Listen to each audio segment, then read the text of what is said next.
আজকে তোমাদের একটা জিনিস জিজ্ঞাসা করব যে কোন কোন জিনিসটা তোমাদের হয়েছে আর কোন কোন জিনিসটা বাকি আছে সেটা আমাকে একবার বলে দেবে, মানে এখানে রুটিন অনুযায়ী ধরো। আহ, আমার তোমরা একবার শুনবে, হ্যাঁ, যে তারপরে আমাকে বলবে যে স্যার এই এই জিনিসটা হয়নি আর কি। কেমন? প্রথমত টেন্স হয়ে গেছে সম্পূর্ণ তোমাদের, তাই তো?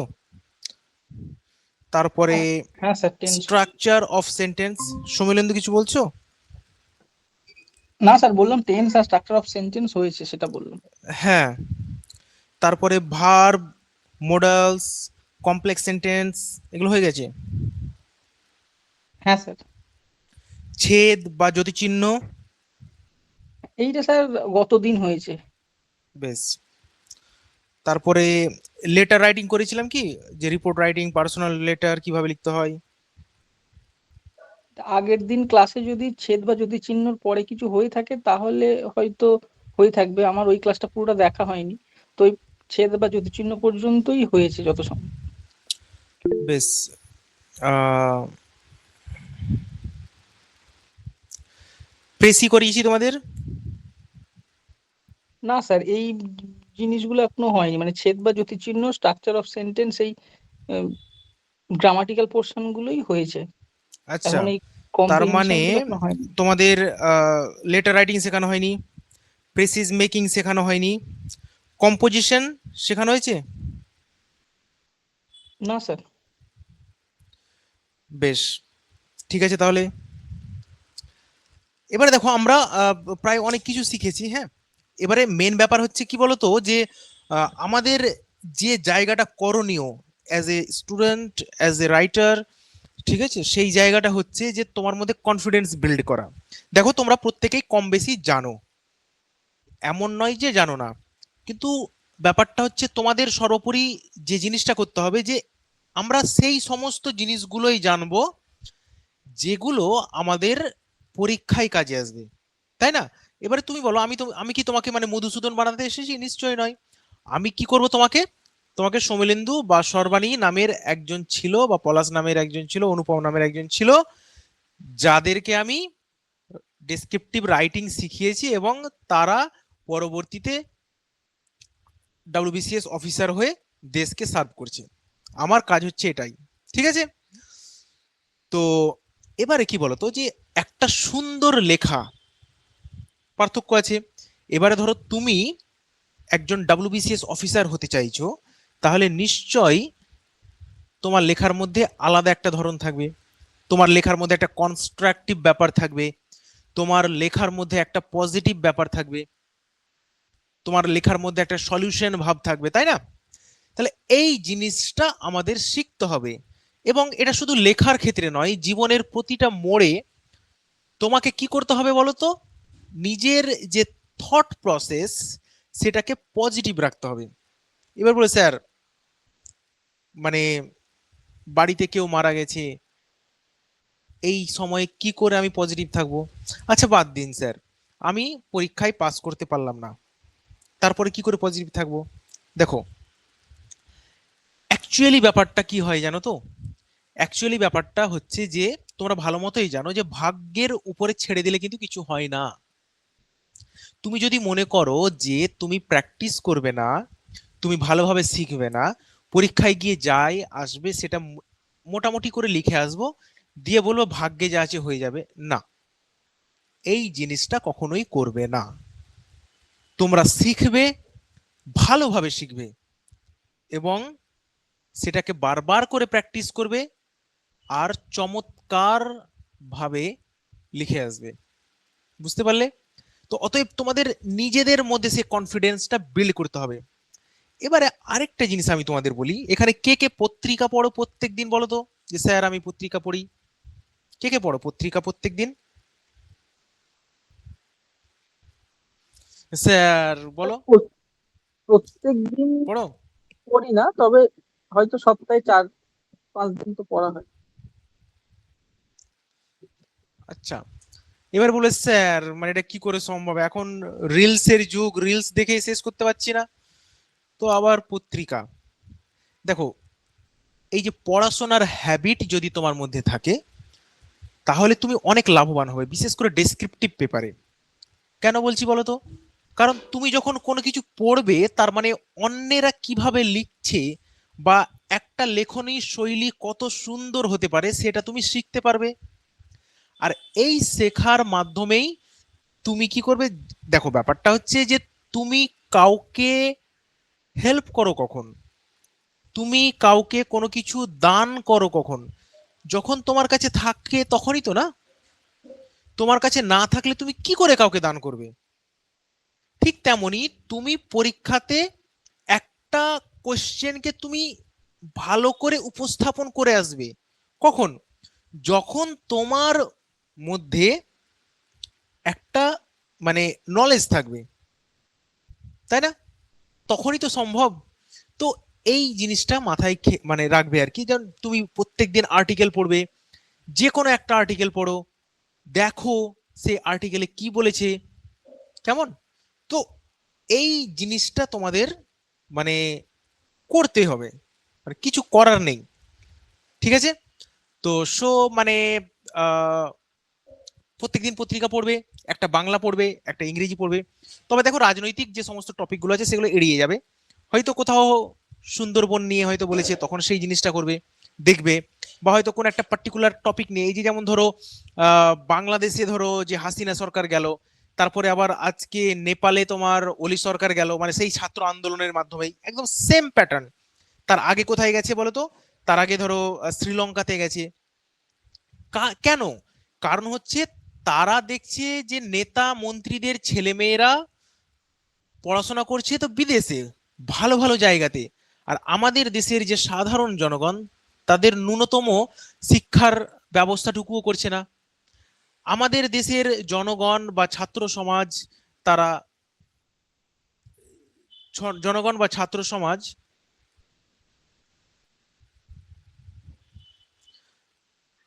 হ্যাঁ, জনগণ বা ছাত্র সমাজ তারা কি করছে? তারা মানে পিছিয়ে পড়ছে। তাদের যেন মনে হচ্ছে যে সাধারণ মানুষের সময়ের কোনো দামই নেই। একজন সাধারণ মানুষ বিজনেস করবে তো তাকে হাজার রকম প্রশ্ন। সে যদি 100 টাকা কামাচ্ছে তো বলছে 30 টাকা আমাকে দাও। অথচ নেতা মন্ত্রীরা, তাদের যে বিজনেস বা তাদের ছেলে মেয়েরা কি করছে, হঠাৎ করে বড় লোক হয়ে যাচ্ছে। কোথায় 17 কোটি টাকা ছিল, সেখান থেকে 550 কোটি টাকা হয়ে গেল। তো এই যে ব্যাপারটা জনগণ তো দেখছে। তো এই জিনিসটার জন্য তারপরে ধরো এই যে নেতাদের আয়েস আরাম, সাধারণ মানুষ যদি কিছু বলতে যাচ্ছে তাকে জেলে পুরে দিচ্ছে। অথচ নেতা মন্ত্রীরা উল্টো পাল্টা কত কথা, ঠিক আছে, দাঙ্গা লাগাচ্ছে, তাদের জন্য কিছু হচ্ছে না। এবারে যে কোনো জিনিস বাংলাদেশে ধরো যে জিনিসটা হয়েছে সেটা একদিনের ফল নয়, সেটা দীর্ঘদিনের ফল। সেখানকার যে ইলেকশন কমিশন, সে একদম পুরো কারাপ্ট ছিল, হাসিনা সরকারকে পুরো সাহায্য করত, ভোট চুরি করত। তো এই জিনিসটা হয়েছিল, পরবর্তীতে দেখো একদম পুরো সব শেষ। ঠিক আছে? বাংলাদেশে জিনিসটার মতো নেপালেও সেম জিনিসটা হলো। এবারে দেখো, এক যে কোনো জিনিস একদিনে হয় না, ধীরে ধীরে এই জিনিসটার দানা বাঁধে এবং তার পরিণতি হয়ে ওঠে মারাত্মক। ঠিক আছে? তো তোমাদেরকে কি করতে হবে? লিখতে হবে, পড়তে হবে বেশি বেশি করে। আর আশা করছি তোমরা পারবে, এখানে প্রত্যেকে আছো, খুব ভালো লিখতে পারবে। দেখো আজকে আমরা যে বিষয়টা নিয়ে আলোচনা করব, মোটামুটি ধরো আমাদের অনেকটাই হয়ে গেছে, হ্যাঁ। তবে আমরা আজকে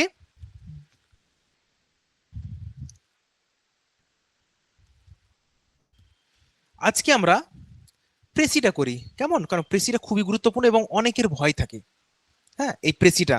তাহলে আমরা কি করব বলো তো? তোমাকে আমি প্রথমে প্রেসির যে পুরো ব্যাপারটা, হ্যাঁ, সেটা আমি বলে দিচ্ছি। যে একটা প্রেসি কিভাবে করবে বা কোন কোন জিনিসগুলো বাদ দেবে, টাইটেল কিভাবে লিখবে, প্রেসিটা করে দিচ্ছি। তারপরে তোমাকে একটা প্রেসি করে দেখাবো, ঠিক আছে, বাংলার ক্ষেত্রেও আর ইংরেজির ক্ষেত্রেও। তারপরে দেখবে যে কত সোজা লাগে, একটা একদম মানে একদম পুরো মানে এত সহজ ভাবে কেউ, মানে তোমরা দেখতে পাবে যে তোমরা বলবে যে স্যার এত সহজে আমরা কখনোই করিনি। ঠিক আছে? তো তার আগে আমি জেনে নিব যে কারো কি কোনো প্রশ্ন আছে, যে স্যার এই জিনিসটা একটুখানি বলে দিন, বা আগের যে ক্লাস ছিল সেখানে বুঝতে পারছি না। তো সমলেন্দু, পলাশ, সর্বাণী, অনুপম, যার প্রশ্ন থাকবে হাত তোলো। ঠিক আছে, আমি তাহলে তাদের প্রশ্নের উত্তর দিতে প্রস্তুত হব।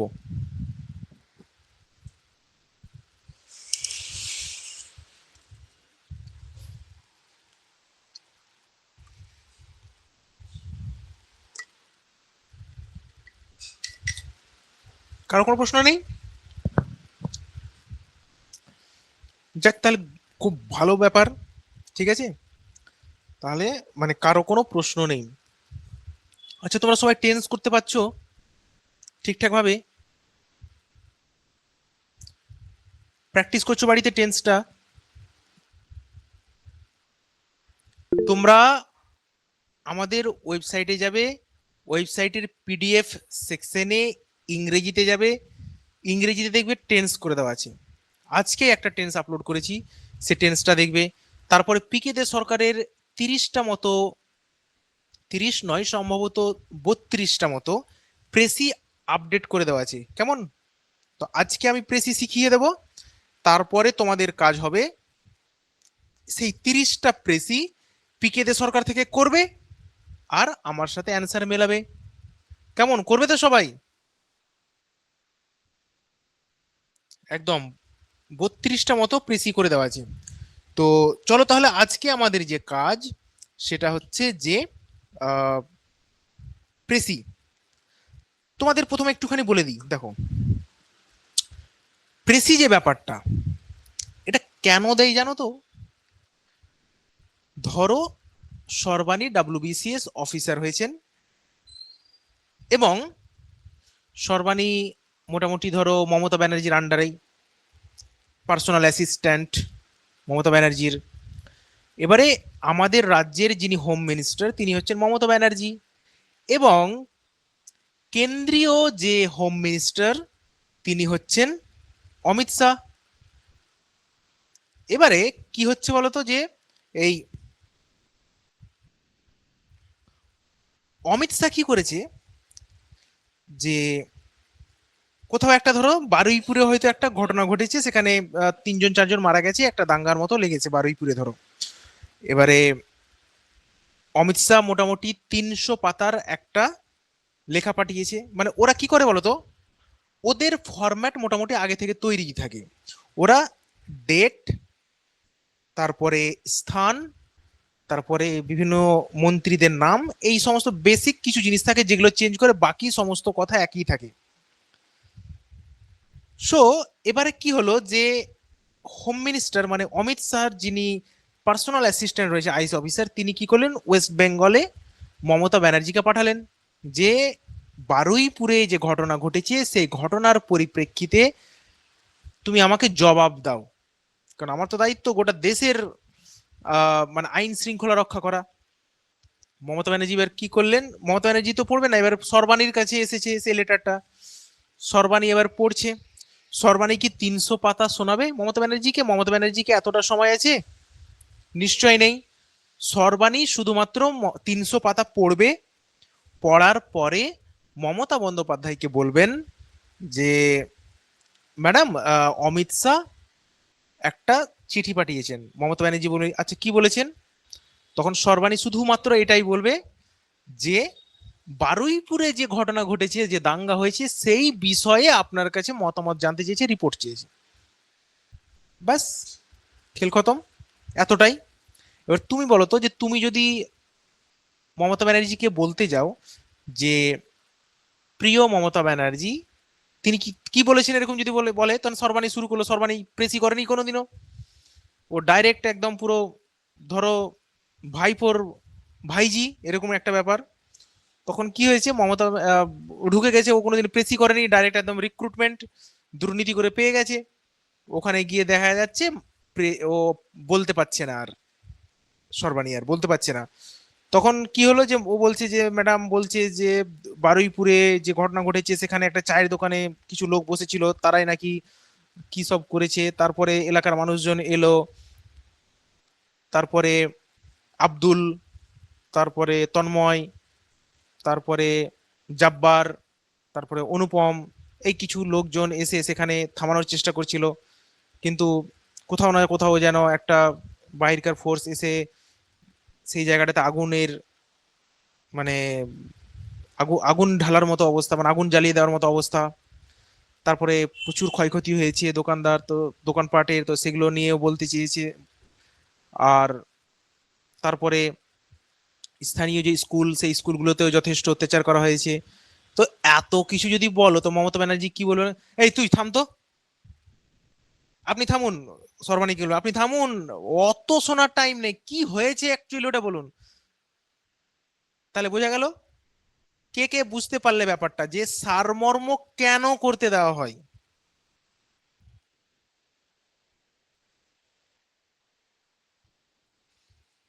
তাহলে সারমর্ম এই জন্য দেওয়া হবে যে তুমি যখন অফিসার হবে, তুমি যখন পার্টিকুলার কোনো একটা অফিসে জব করবে, তখন তোমাকে ওই সংক্ষেপে বলতে হবে। তোমরা নিজেরাই বিরক্ত হয়ে যাও, তাই না?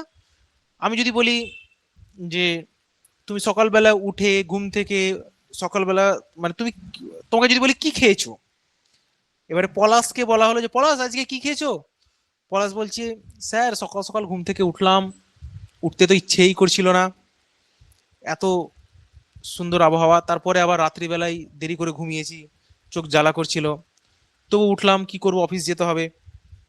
তারপরে ব্রাশ করলাম,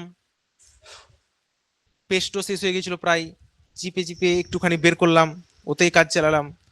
তারপরে স্যার মুখ হাত ধুয়ে মাকে বললাম গরম জল দিতে, গরম জল দিল, কারণ স্যার বুঝতে পারছেন শরীরটা ঠিক নেই, গ্যাস ট্যাস হয়ে যায়, ওই জন্য গরম জলটাই প্রেফার করি সকাল সকাল ঘুম থেকে উঠে। তারপরে আবার মুখ হাত ধুয়ে আহ, ওই গরম জল খাওয়ার পরে আবার বসলাম, মা আবার খাবার দিল। খাবারে আর কি স্যার, রুটি আলু ভাজা ছিল, রুটি আলুর দম ছিল। তারপরে খাওয়ার পরে আবার লাল চা খেয়ে অফিসে বেরিয়ে গেলাম। তোমাকে কি চাওয়া হয়েছিল? তোমাকে বলা হয়েছে কি খেয়েছো, তুমি বলতে রুটি আলুর দম আর লাল চা খেয়েছিলাম, ব্যাস। কিন্তু তুমি যে এই এতগুলো কথা বললে, এগুলো কি ইম্পর্টেন্ট? একদম ইম্পর্টেন্ট নয়। তোমাকে যদি বলা হয় যে ভারতের রাষ্ট্রপতির নাম কি, তুমি কি বলবে? ভারতের রাষ্ট্রপতি তো আগে প্রণব মুখোপাধ্যায় ছিলেন, তারপরে কোবিন্দ হলেন, খুব ভালোই চলছিল, তারপরে আবার আমরা একজন মহিলা রাষ্ট্রপতি পেয়েছি। তিনি উড়িষ্যা থেকে আসেন, তিনি একজন এসটি কমিউনিটি থেকে এসেছেন। তবে আমাদের দেশের এই বৈচিত্র্য খুব ভালো লাগে যে যে কেউ অন্তত পক্ষে রাষ্ট্রপতি হতে পারে, জাতি ধর্ম বর্ণ লিঙ্গ নির্বিশেষে সবাই হতে পারে। এই জিনিসটা খুব ভালো একটা জিনিস। তবে তিনি হচ্ছেন দ্রৌপদী মুর্মু। আচ্ছা তোমাকে কি জিজ্ঞাসা করেছে, তোমাকে বলা হয়েছে যে রাষ্ট্রপতির নাম কি, তুমি কি বলবে শ্রীমতী দ্রৌপদী মুর্মু? না তুমি এতগুলো কথা বলে তোমাকে কেলাবে না? তুই শুনতে ইচ্ছে করবে তোমার? তাহলে সারমর্ম এর মানেটা কি? সারমর্মের মানেটা হচ্ছে তোমাকে যে প্যাসেজটা দেওয়া হবে, একটা গল্প দেওয়া হবে, একটা ভাব, মানে একটা মানে অনুচ্ছেদ দেওয়া হবে, সেই অনুচ্ছেদে অ্যাকচুয়ালি বলছেটা কি। তুমি অনুচ্ছেদটা পড়বে, অনুচ্ছেদটা পড়ার পরে ধরো বই সম্পর্কে কোনো একটা অনুচ্ছেদ আছে, তুমি সেটাকে পড়বে, পড়ার পরে তুমি সেটার মানে বার করবে, দিয়ে বলবে যে ও আচ্ছা তাহলে এটা বলা হয়েছে বই সম্পর্কে। বোঝা গেল? তুমি একটা, তোমাকে একটা অনুচ্ছেদ দেওয়া হবে, সেই অনুচ্ছেদটা পড়বে এবং তার যে ভাব, মানে অ্যাকচুয়ালি কি বলতেছে, ও আচ্ছা, মানে দেশে নারীদের যে অগ্রগতি সেটা নিয়ে বলা হয়েছে। 3 বার 4 বার পড়লে তারপরে সেটা বুঝতে পারলে, এবারে তুমি সেন্টেন্স স্ট্রাকচার করে লিখে দাও। এবারে সারমর্ম করার নিয়ম হচ্ছে 1/3 তোমাকে করতে হবে, মানে যে প্যাসেজটা দেওয়া হবে সেই প্যাসেজের 1/3 শব্দ। ক্লিয়ার? তাহলে এই, আর তো বেশি কিছু নেই। এবারে আমি তোমাদের এখন দেখাবো যে কোন কোন জিনিসগুলো বাদ দিতে হবে, কোন কোন জিনিসগুলো রাখতে হবে, কেমন? এবারে এত দূর পরিমাণ সারমর্ম বা প্রেসি করার উদ্দেশ্যটা কে কে বুঝতে পারোনি, বা কে কে বুঝতে পারলে বলো? কারো কোনো প্রশ্ন আছে এখানে?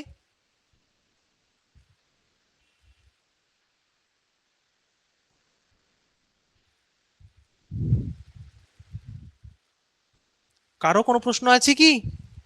থাকলে বলো।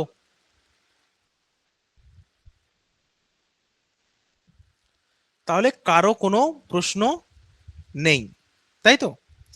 তো ঠিক আছে, তাহলে চলো আমরা তাহলে এবারে বোর্ড ওয়ার্ক করি।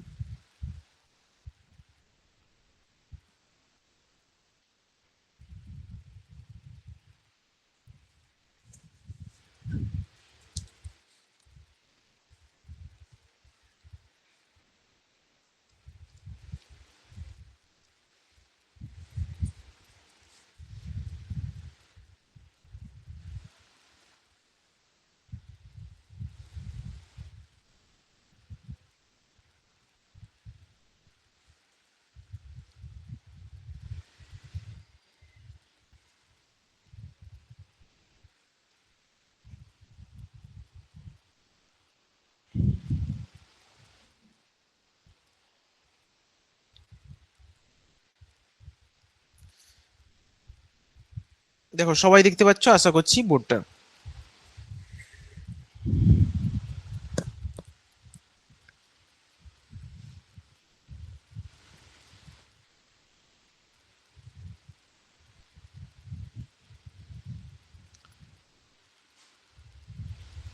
দেখো প্রেসি করাচ্ছি মানে তুমি এটা ভেবে না যে প্রেসি আর সারমর্ম আলাদা।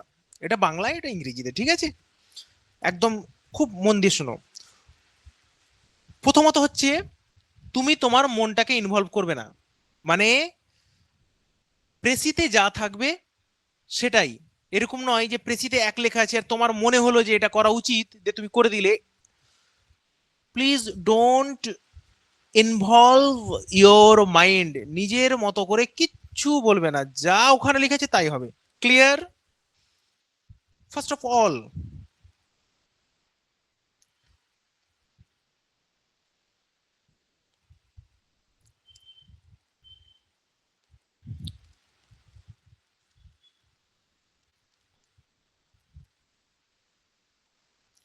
read the text to know the topic। প্রথমে টেক্সটটাকে ভালো করে পড়তে হবে। কেন? কারণ কি টপিকে দিয়েছে সেটাকে তো তোমার জানা দরকার, তাই না? নেক্সট, কিছু জিনিস থাকবে যেগুলোকে আমরা কাট করব, কিছু জিনিস থাকবে যেগুলোকে আমরা ব্র্যাকেটের মধ্যে রাখবো। ক্লিয়ার? আর কিছু জিনিস থাকবে যেগুলোকে আমরা আন্ডারলাইন করব। এবারে চলো দেখে নিই আমরা কাট করব কোনগুলো।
দেখো এখানে কি কি আছে বলো তো। এখানে দেখো ফ্রেজ, ইডিয়ামস, প্রভাব বা মোরাল, কোটেশন বা এক্সট্রাক্ট, এক্সাম্পল, রেফারেন্স, রিপিটেশন, তারপরে probability, subjunctive mood, conditional clause. এই কয়েকটা জিনিস তুমি যদি দেখতে পাও কোনো বাক্যে, তাহলে তুমি সেগুলোকে কেটে দেবে। আর কেটে দেওয়ার মানে হচ্ছে তুমি সেগুলোকে নেবে না।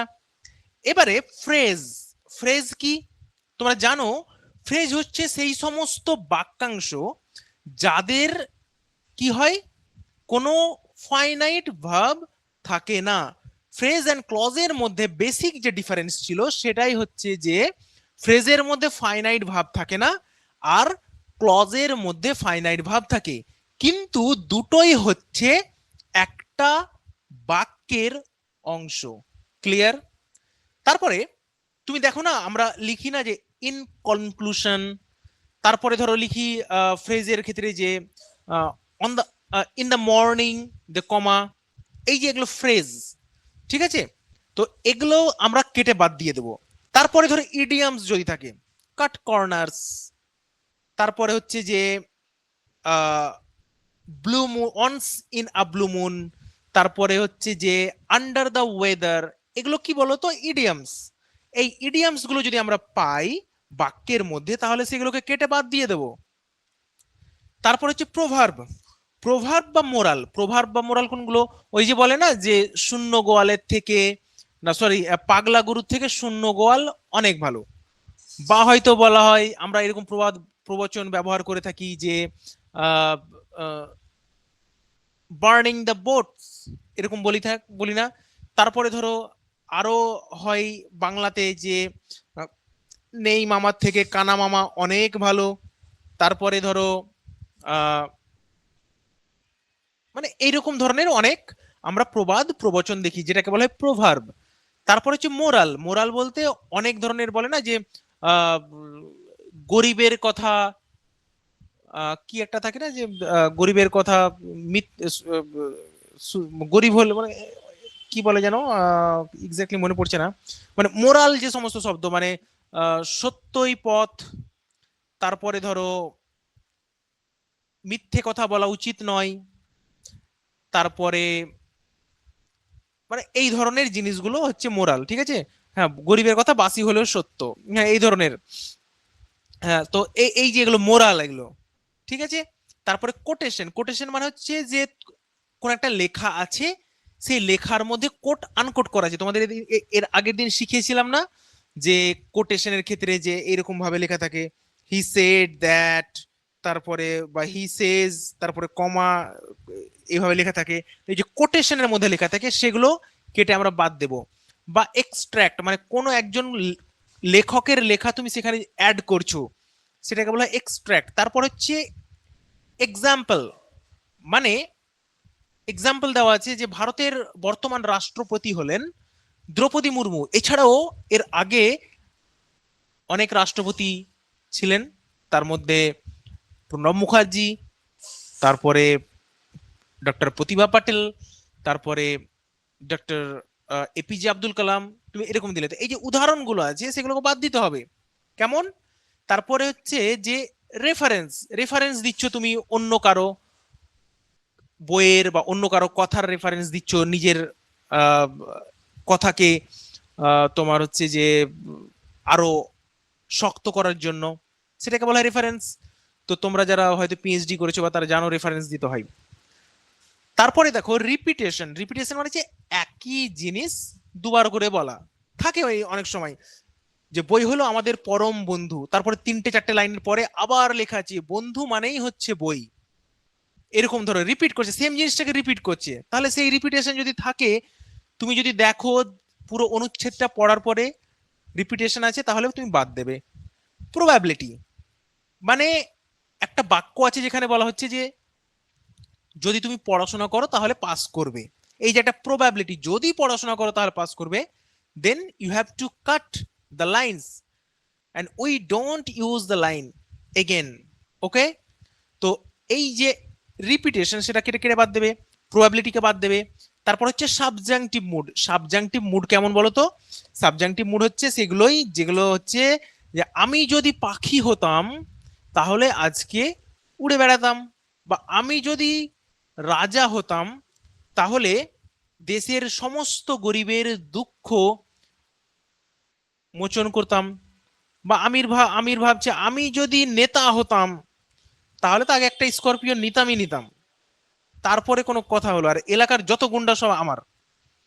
তো এই যে একটা মানে ব্যাপার, ঠিক আছে, যে সাবজেক্টিভ মুড, যদি হতাম আমি, মানে একটা মানে ইমাজিনারি ব্যাপার, কেমন?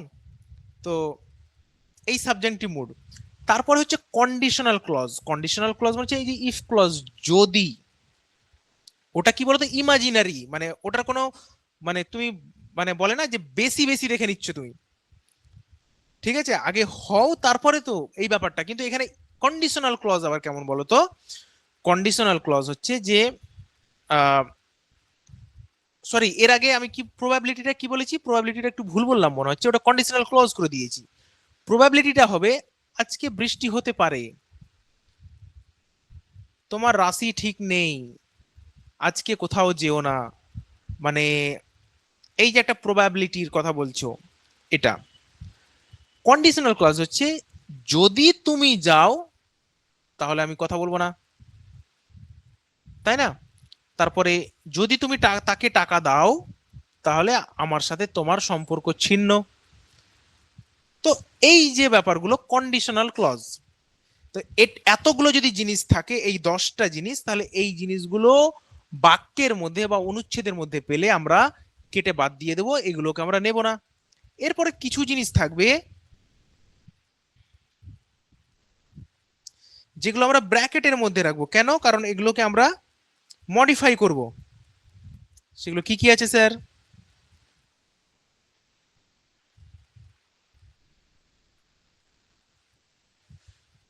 Direct speech,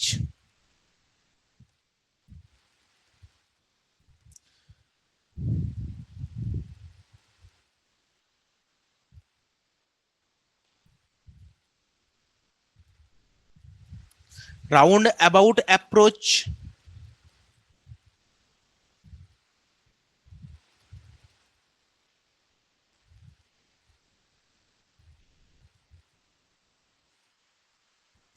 negative approach,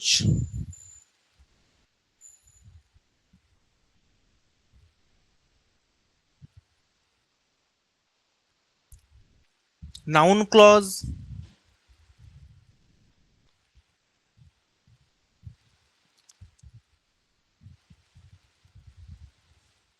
adverbial clause. দেখো, এই যে জিনিসগুলো আছে, এগুলো যখন আমরা পাবো, ডাইরেক্ট স্পিচ মানে কি? ডাইরেক্ট স্পিচ মানে হচ্ছে তোমরা ন্যারেশন করেছো, ন্যারেশন করার সময় ডাইরেক্ট স্পিচ পেয়েছো। কেমন? হি সেজ কমা, তারপর ইনভার্টেড কমার মধ্যে লিখছে ইউ আর দ্য কালপ্রিট। এই যে ব্যাপারটা, এটা হচ্ছে ডাইরেক্ট স্পিচ। এটা যখন পাবো তখন আমরা তাকে ব্র্যাকেটে রেখে দেবো। তারপরে ধরো রাউন্ড অ্যাবাউট অ্যাপ্রোচ, মানে ঘুরিয়ে পেঁচিয়ে বলা। অনেক কথা থাকে না, যে ধরো তুমি হাওড়া থেকে ট্রেন ধরে সকাল 5:55 বন্দে ভারত ছাড়বে, সেটা ধরে তুমি মালদা পৌঁছে যাবে ঠিক 10:10। এরকম একটা কথা। তুমি এবার কি করলে, যে সকাল 5:55 তুমি হাওড়া স্টেশন ঢুকবে, সেখানে দেখবে 11 নম্বর প্ল্যাটফর্মে সুন্দর ব্লু কালারের একটা চকচকে ট্রেন দাঁড়িয়ে আছে। তার কাছে গেলে, তার কাছে গিয়ে তুমি উঠলে, ট্রেনে তোমার টিকিট দেখে উঠলে কামরায়, কামরায় উঠে পর দেখবে যে ঠিক ট্রেনটা বোলপুর হয়ে যাবে, পাকুড় হয়ে গিয়ে ফরাক্কা হয়ে, তারপরে সেটা মালদায় পৌঁছবে 10:10। তুমি দেখো, নর্মাল একটা সেন্টেন্সকে তুমি কি একদম ঘুরিয়ে পেঁচিয়ে বললে, কি দরকার ছিল? দরকার ছিল না। সোজা সাপটা কথা বলতে হবে। দেখো, প্রেসি করতে গিয়ে তোমাদের একটা লাভ হবে, যে সবসময় সোজা সাপটা কথা বলতে শিখবে। আর এই জিনিসটাই দরকার। কখনোই ঘুরিয়ে পেঁচিয়ে বলতে যাবে না কথা, কখনোই বেশি বলতে যাবে না, কখনোই লোককে বেশি বোঝাতে যাবে না। তোমাকে যদি বলে যে খেয়েছিস, হ্যাঁ বা নাতে উত্তর দিয়ে দেবে। যদি বলে তুই কি খেয়েছিস, তখন বলবে যে পটলের ভর্তা দিয়ে গমের রুটি খেয়েছি। কিন্তু আমরা কি করি, কি খেয়েছিস, হ্যাঁ এই তো পল্টুদার দোকান থেকে 4টে রুটি এনেছিলাম, আর দেখলাম যে বেশ ভালোই তো আলুদমটা, তখন বললাম যে আলুদমটা দিতে, ভালোই লাগলো বসে, সঙ্গে আবার আচার ছিল, মা দিয়ে পাঠিয়েছিল আচারটা, বেশ ভালো লাগলো খেতে। তো তোমাকে কি জানতে চাওয়া হয়েছে কার দোকান থেকে, কটা রুটি, কিসের আচার খেয়েছো, জানতে চাওয়া হয়নি তো না? তো তুমি এই সমস্ত লোককে পছন্দও করো না, তাহলে এটা আমাদের বাস্তব জীবনেও প্রয়োগ করবে। কেমন? তারপরে হচ্ছে নেগেটিভ অ্যাপ্রোচ। কখনোই নেগেটিভ অ্যাপ্রোচ নিয়ে আসবে না, যদি কখনো নেগেটিভ অ্যাপ্রোচ থাকে তাহলে সেটাকে পজিটিভে কনভার্ট করে দেবে। একটা কথা আমি বলছি, বাক্য বলছি, সবাই শোনো। আমি তোমাকে ঘৃণা করি না,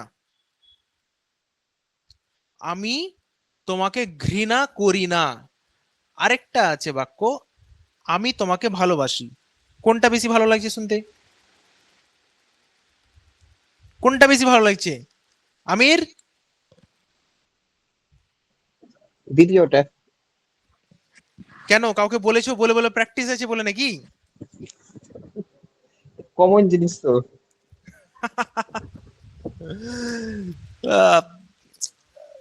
অ্যাকচুয়ালি ব্যাপারটা হচ্ছে আমরা না, মানে না শব্দটা শুনতে পছন্দ করি।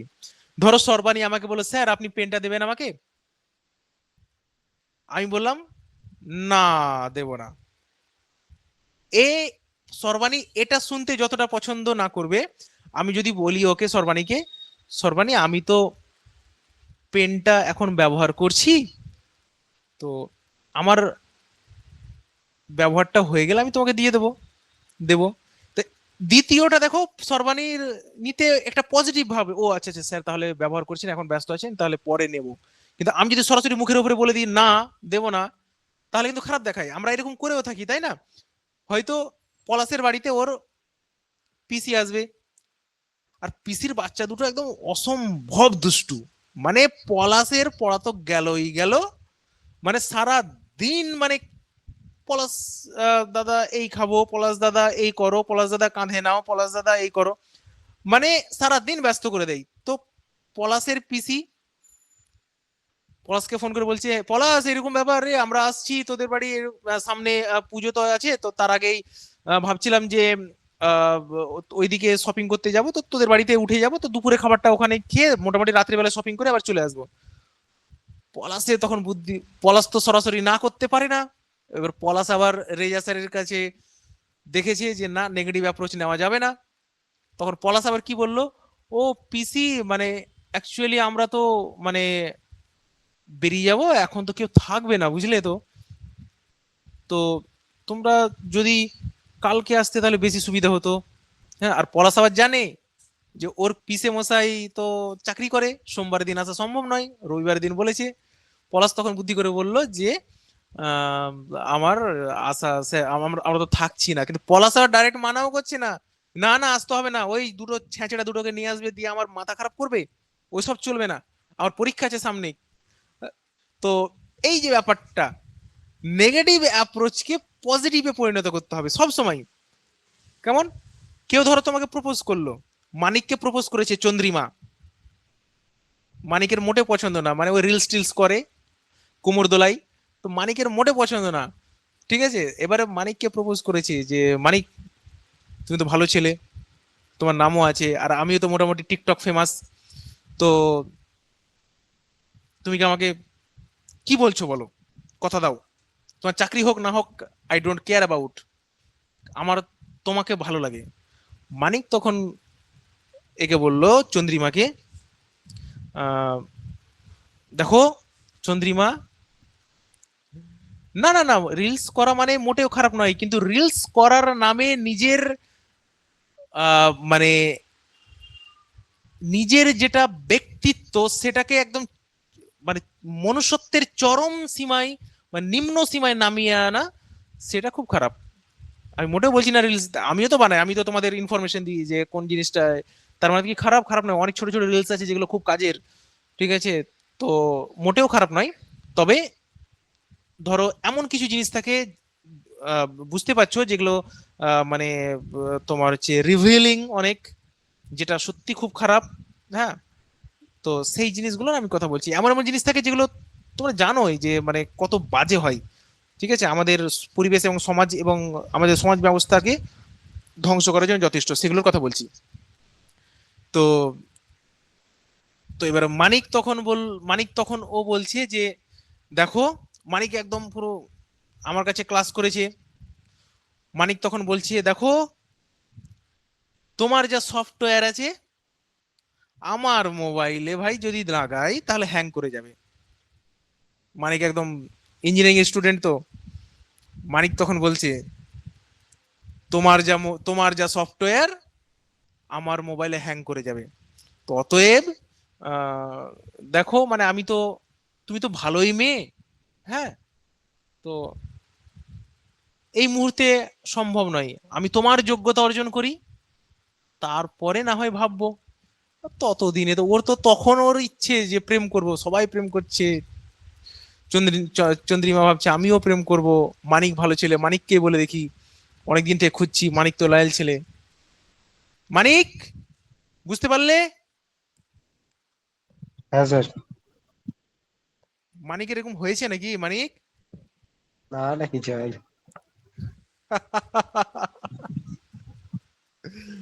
জীবনটাকে উপভোগ করবে, বুঝলে তো, জীবন কাটাবে না।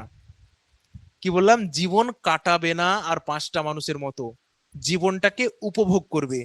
তোমাদের প্রত্যেকটা সময় তোমাদের একান্ত ব্যক্তিগত, এই সময়ের উপরে কারো অধিকার নেই। যদি কারো অধিকার থাকে সেটা হচ্ছে তোমার নিজের।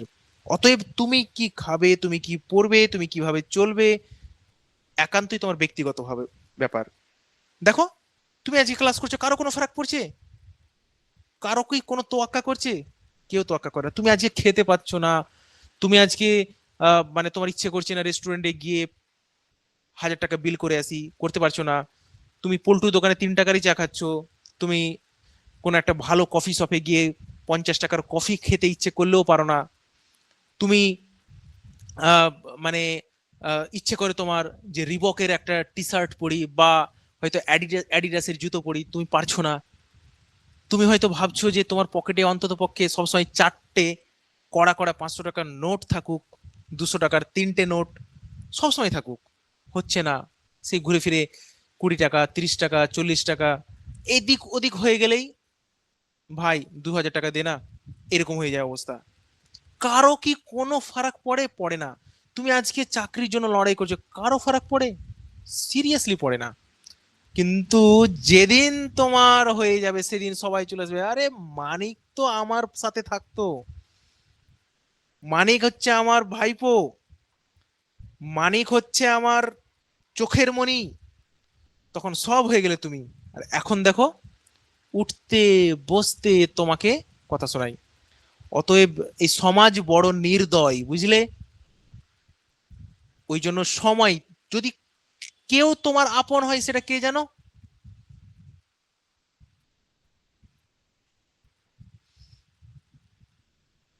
হ্যাঁ, তোমার কেউ যদি আপন হয় তোমার, কে জানো তো?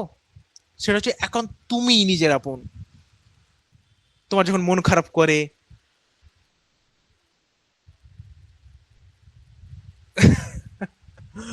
হ্যাঁ, তো এবারে কি বলতো যে তোমার যখন মন খারাপ করে তখন তুমি কাউকে বলতে পারো? বললেও কি তারা বোঝে? বুঝলেও কি তারা তোমার সেই সঠিক দিশা দেয়? কখনো তোমাকে বুকে টেনে নিয়ে বলে যে না, কি হয়েছে, আমি তো আছি, চাপ নিচ্ছিস কেন? খুব কম। যদি কেউ থাকে তোমার পাশে, তাহলে একান্তই তুমি। তুমি যখন রাত্রিবেলায় পড়ে এত কঠোর পরিশ্রম করে ঘুমোতে যাও, সেই 3x6-এর চৌকিতে ঘুরতে গেলে যে চৌকিটা কচকচ করে আওয়াজ করে, তখন তুমি শুধুমাত্র তোমারই থাকো। তুমি ভাবো তো, কতদিন খাটে ঘুমাওনি, কতজন এখানে আছো, তাই না? মেসের সেই পুরনো চৌকি, শক্ত তক্তপোষ, তাতেই ঘুমিয়ে কাটিয়ে দিয়েছো, শুধুমাত্র স্বপ্ন দেখছো। কতদিন তোমাকে জল এগিয়ে দেয়নি, কতদিন তোমার ইচ্ছে হয়েছে ভালো খাবো। মায়ের হাতের রান্না অনেকেই খাও না, আমি তো অনেকদিন খাইনি জানো তো। আমি, হ্যাঁ, আমি আমার বউয়ের হাতের রান্না খাই, কিন্তু কতদিন মায়ের হাতের রান্না খাইনি। এগুলো জানো তো, যারা তোমরা মায়েদের কাছে থাকো, বাবা তোমাদের সাথে আছে, তারা সত্যি খুব লাকি। তো এই যে মুহূর্তগুলোকে অনুভব করবে, এখন তোমার কাছে মা আছে, মায়ের সাথে উপভোগ করবে। এখন ধরো এই যে আমি তোমাদের ক্লাস নিচ্ছি, ক্লাসটাকে তুমি উপভোগ করবে, আমার কাছ থেকে শিখে যাবে। কারণ আমি তো এখন বেরিয়ে গেলে তারপরে কি, তুমি তো আর পাবে না আমাকে, তাই না? অতএব এই মুহূর্তটা ইম্পর্টেন্ট। আর এই মুহূর্তটা ভাবো একবার চলে গেলে না, চিরজীবনেও আসবে না, কোনো দিনও আসবে না, ভাবো, একদমই নয়। তো অতএব সব সময় পজিটিভ থাকবে, এই যে নেগেটিভ অ্যাপ্রোচ কখনোই রাখবে না। হ্যাঁ, কেউ যদি তোমাকে প্রপোজও করে, তাহলে দেখো দুই রকম হয়। কেউ একজন ছেলে প্রপোজ করলো তোমাকে, তুমি কি রেগে গেলে, মানে অ্যাকচুয়ালি এগুলো তো ডিপেন্ডও করে, মানে তোমার মনের মতো ছেলে যদি তোমাকে প্রপোজ করে, তাহলে তুমি হেসে দিলে, ঠিক আছে, একটা মুচকি হাসি দিয়ে দিলে, ব্যাস। কিন্তু যদি তোমার মনের মতো ছেলে না দেয়, মানে প্রপোজ না করে, তোমার যদি একটু লেভেলের নিচে হয়ে যায়, তাহলে তো তুমি কুত্তা, নিজের ফটো দেখেছিস, নিজের চেহারা দেখেছিস, বাড়িতে তোর মা বোন নেই, এই নেই ওই নেই, ওরে বাবা। তার মানে কি, এগুলো ডিসাইড করছে যে ছেলেটা, মানে প্রপোজ করাটা ডিসাইড নয়, ছেলেটা আদৌ তোমার মনের মতো কিনা। ক্লিয়ার? তো এই জিনিসগুলো হয়ে থাকে। হ্যাঁ, এবং ছেলেদের ক্ষেত্রেও সেম, ছেলেরাও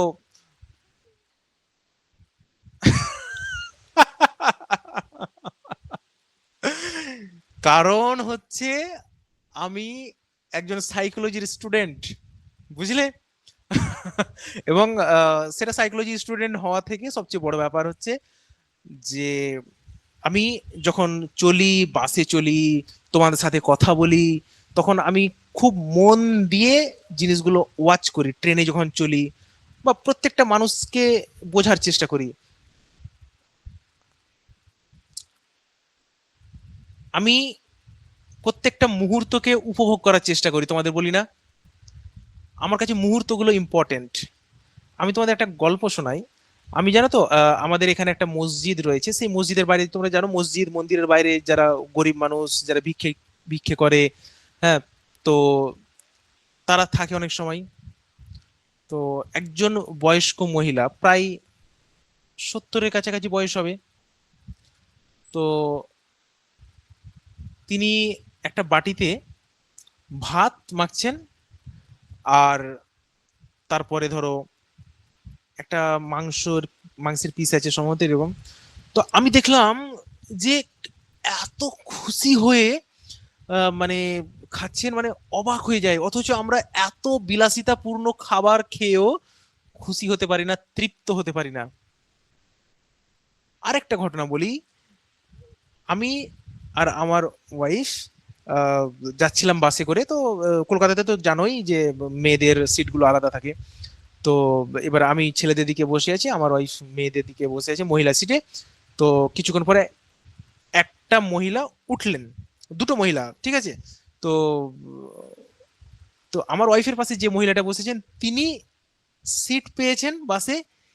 এই যে সিট পাওয়ার জন্য তার, মানে মুখে যে হাসি, সেটা একদম বর্ণনাতীত। তাহলে ভাবো, একটা মানুষ সামান্য সিট পেয়েও এত খুশি হতে পারে। আর আমার মতো তোমার মতো মানুষ, ভাবো, মখমলের সোফায় বসেও সুখী হই না, খুশি হতে পারি না। তো এই যে ভাবলাম যে না, সত্যি মানে, মানে মানুষের, কিছু মানুষের আছে জীবনে চাহিদাই নেই, আর কিছু মানুষের এত চাহিদা। হ্যাঁ, উলুবেড়িয়াতে আমি, উলুবেড়িয়ার সাথে আমার অনেক, মানে ভালো হয়ে আছে। আমি উলুবেড়িয়া স্টেশন থেকে নেমে উলুবেড়িয়াতে তোমার হচ্ছে, তুমি উলুবেড়িয়ার, মানে তোমার তোমার কি উলুবেড়িয়াই বাড়ি?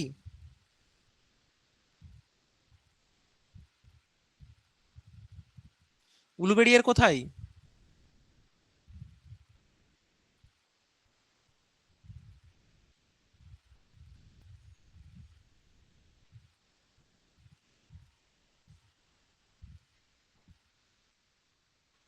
ও ফুলেশ্বর স্টেশনের সামনে, আচ্ছা। আমি তুমি যদি চেনো, আমি তোমাকে একটা জায়গার নাম বলছি। এনএইচ যে আছে, এনএইচ, এনএইচ এর কাছে একটা বিল্ডিং আছে রিকি ভবন বলে, আল আমিন মিশনের একটা শাখা। হ্যাঁ, চেনো? ওই বিল্ডিং এ আমরা, মানে আমি 1 বছর থেকেছি ওইখানে। মানে আমি পড়াশোনা করতাম একবার, তো তখন আমি ছিলাম ওখানে, ওই রিকি ভবনে আমি ছিলাম। তো আমি অনেক দিন যাইনি, এখন অনেক দিন হয়ে গেছে। হ্যাঁ, তো মানে, তো এখন তো সম্ভবত মেয়েরা থাকে, I don't know, but I think মেয়েরা থাকে। হ্যাঁ, তো আমাদের সময় ছেলেরা থাকতো তো সেখানে। তো আমি ওগুলো চিনি আর কি, জায়গা মানে আম, আহ, তোমার হেঁটেছি ওগুলোতে। তারপরে ওইদিকে কি বলে যেন, ওই লক গেট না কি আছে, ওই দিকটাতে গেছি। মন্দির আছে একটা বড়, মানে ওই জায়গাগুলো আমি সব ঘুরেছি, তবে অনেক ভুলে গেছি, বুঝলে তো। হ্যাঁ, কালীবাড়ি, কালীবাড়ির ওই দিকটাতে গেছি, তবে ভুলে গেছি অনেকটা, অনেক দিন হয়ে গেল তো।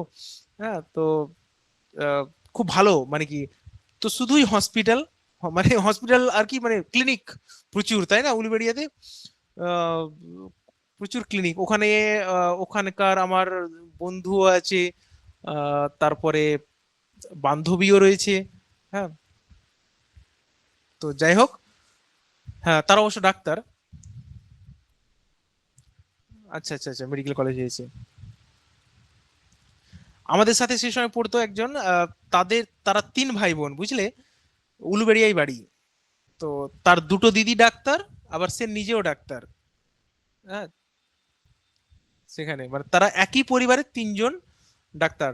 তো একবার বুঝলে তো, তো তার মা একবার ব্যাংকে গেছে, স্টেট ব্যাংকে, ঠিক আছে, উলুবেড়িয়ার স্টেট ব্যাংকে। তো তার মাকে জিজ্ঞাসা করেছে কোয়ালিফিকেশন, তো সেই ব্যাংকের যে ব্রাঞ্চ ম্যানেজার, তিনি তার মায়ের পা ছুঁয়ে বলছেন, আপনি কত লাকি যে 3টে সন্তান জন্ম দিয়েছেন, 3টেই আবার এমবিবিএস ডাক্তার। তো খুব ভালো আর কি। তো উলুবেড়িয়া খুব ভালো জায়গা একটা, ঠিক আছে। তবে সেখানে একটা মানে গ্রাম্য, মানে গ্রামের ছোঁয়া আছে, শহরেরও ছোঁয়া আছে। শিল্প সেরকম বলবো না ওখানে। ওম দয়াল সম্ভবত আছে মনে হয় ইনস্টিটিউশন কোনো। তারপর ক্যালকাটা ইঞ্জিনিয়ারিং কলেজ না কিছু একটা আছে ওখানে, সব ছেলেমেয়েরা সব ওই সামনে দিক দিয়ে যেত। সো, তো তোমরা দেখতে পেলে যে নেগেটিভ অ্যাপ্রোচ। আমি এতগুলো গল্প করছি কিসের জন্য, তোমাদের ভাবাচ্ছি যে তোমরা কি কি করবে, কেমন? তাহলে মানিক, তুমি প্রপোজ করলে সাবধানে, ঠিক আছে, সাবধানতার সঙ্গে বলবে।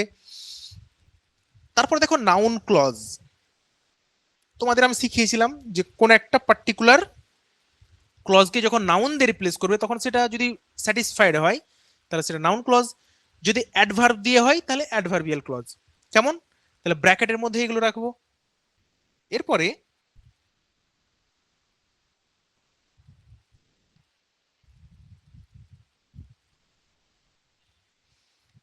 তবে আমি উলুবেড়িয়াতে দুটো জিনিস আমি খুব মানে অবাক হতাম। এক হচ্ছে প্রচুর শুটকি মাছ, মানে অসম্ভব শুটকি মাছের গন্ধ, শুটকি মাছ পাওয়া যায় ওখানে। আরেকটা হচ্ছে যে বেগুনি, এত বড় বড় বেগুনি, মানে একটা মানুষের মানে 5টা মুখ লাগবে। বেগুনিগুলো বিশাল বড়, মানে বেগুনগুলো কোথা থেকে যে আমদানি করে ভগবানই জানে, ঠিক আছে। আচ্ছা, গরুহাটের ওখানে। তো তো যাই হোক, আহ,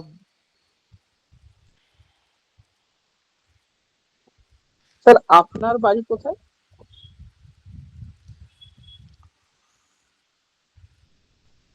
স্যার আমার বাবার বাড়ি বাগনান। আচ্ছা আচ্ছা, বাগনানে।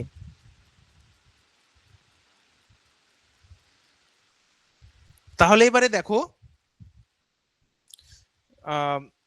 অ্যাডজেক্ট আন্ডারলাইন করবো কি, অ্যাডজেক্টিভ ক্লজ আর কিওয়ার্ডস।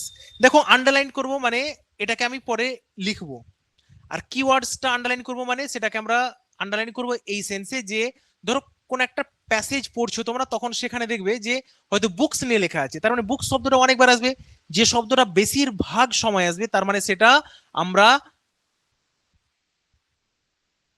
টাইটেলে ইউজ করব। কেমন? তারপরে এবারে 3 নম্বর হচ্ছে রাইট ডাউন দা রেস্ট। বাকিটা এবার লিখে নিতে হবে। কি করবে?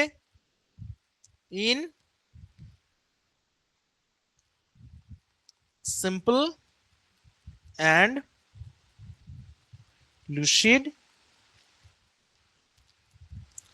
সেন্টেন্সেস। তারপরে in third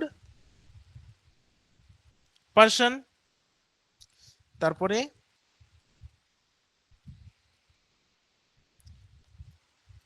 nothing new or on. তাহলে in simple and lucid sentences মানে তুমি এটাকে সিম্পল সেন্টেন্সে লিখবে, কমপ্লেক্স কম্পাউন্ডে নয়, এবং সহজ সরল ভাষায় লিখবে একদম। I am a boy, she is a good girl, এইভাবে লিখবে। কেমন? থার্ড পার্সনে লিখবে, মানে ফার্স্ট সেকেন্ড কোনো পার্সনে নয়, একদম থার্ড পার্সনে লিখবে। তারপর হচ্ছে নাথিং নিউ, কোনো কিছু নতুন করে অ্যাড করবে না, কারণ দেখো আমরা তো অলরেডি বাদ দিচ্ছি, তাই না? এবার তুমি যদি নতুন করে ঢোকাও বা নিজের মতো কোনো কিছু ঢোকাও তাহলে তো বেড়ে যাবে শব্দ সংখ্যা। ক্লিয়ার? তাহলে নাথিং নিউ অ্যান্ড ওন। তারপরে কি করবে? তারপরে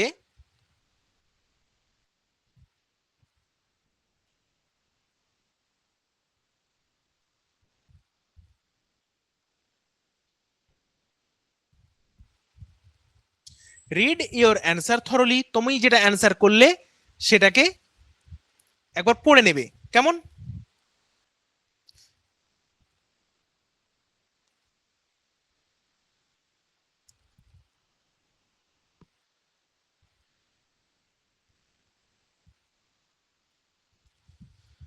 প্রোভাইড আ সুইটেবল টাইটেল, এটা কিন্তু খুব ভালো করে শিখে নাও।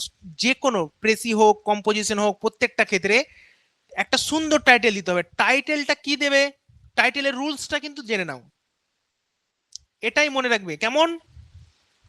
Not in a full sentence,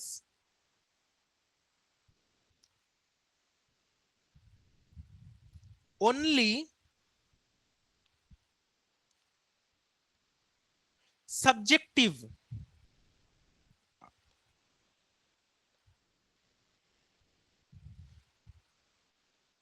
The first letter of each word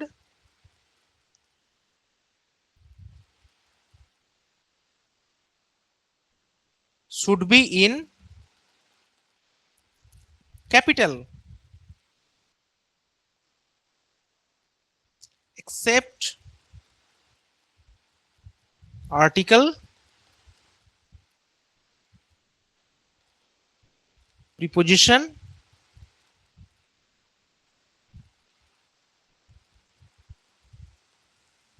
conjunction। তাহলে কি হলো? আমরা কি দেখলাম?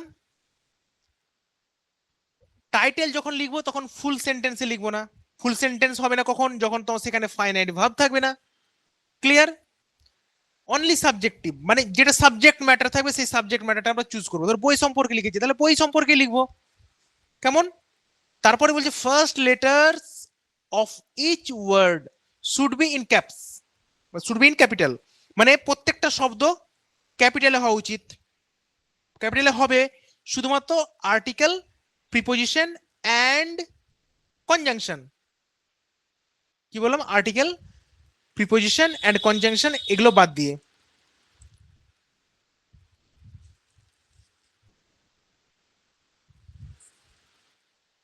ধরো একটা টাইটেল দিচ্ছি,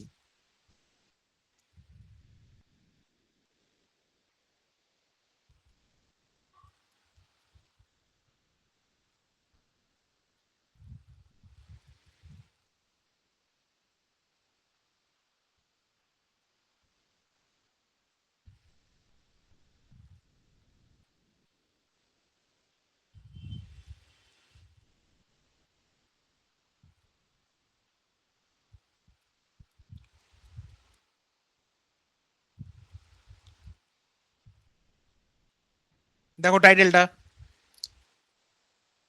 দেখো তো এটা কি সম্পূর্ণ সেন্টেন্সে আছে? ফাইনাইট ভার্ব আছে? নেই। প্রত্যেকটা শব্দ দেখো তো, প্রথম যে লেটারটা সেটা কি আছে? ক্যাপসে আছে না? আছে। শুধুমাত্র এই যে আর, এটা হচ্ছে কি প্রিপোজিশন, বলে এটাকে আমরা কি করলাম,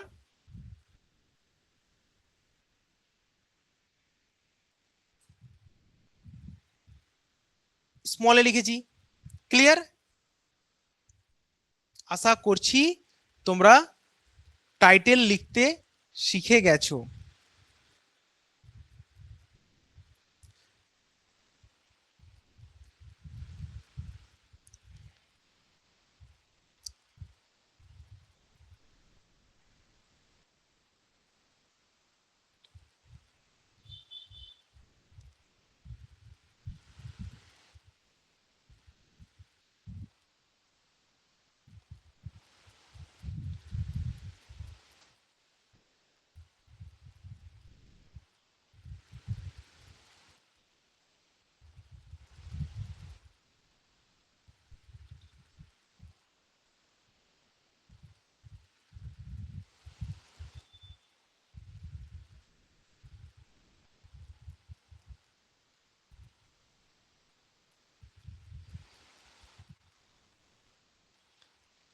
দেখো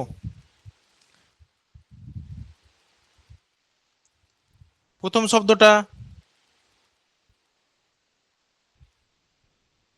বড় হাতের আছে, ক্যাপসে।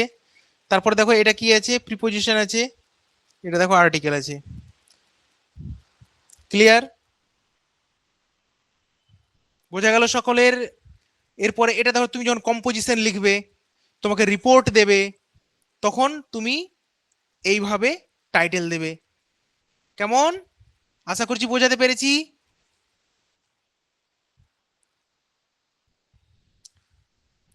এরপরে আমরা কি করব বলো তো?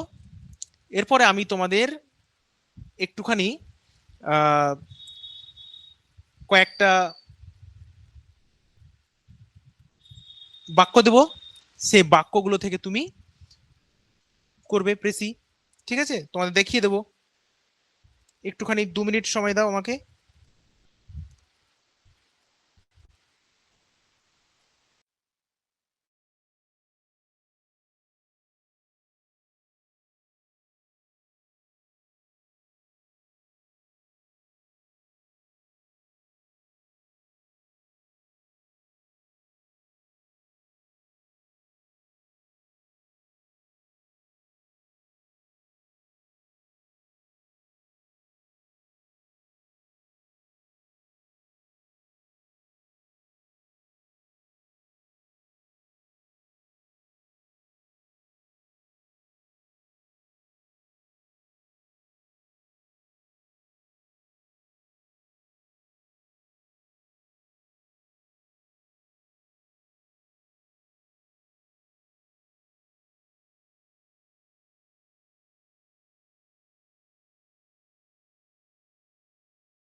দেখো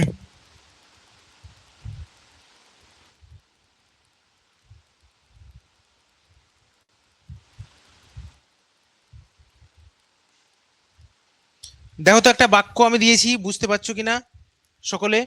পড়ো বাক্যটা কি আছে। After long and tiring night filled with heavy rain, loud thunder and flashes of lighting, the bright morning sun finally appeared, giving people new hope and happiness. এরকম বাক্য থাকে না আমাদের? তো এই বাক্যটাকে আমরা কি করে ছোট করব? কি বলেছে? After a long and tiring night filled with heavy rain, loud thunder, filled with heavy rain, loud thunder, and flashes of lightning. The bright morning sun finally appeared, giving people new hope and happiness. আচ্ছা, তোমরা বলো তো যে এই বাক্যে, এই যে বাক্যটা আছে, এই বাক্যে এক্সট্রা ডিটেলস কি কি আছে? কে বলতে পারবে? কে বলতে পারবে এক্সট্রা কি কি আছে?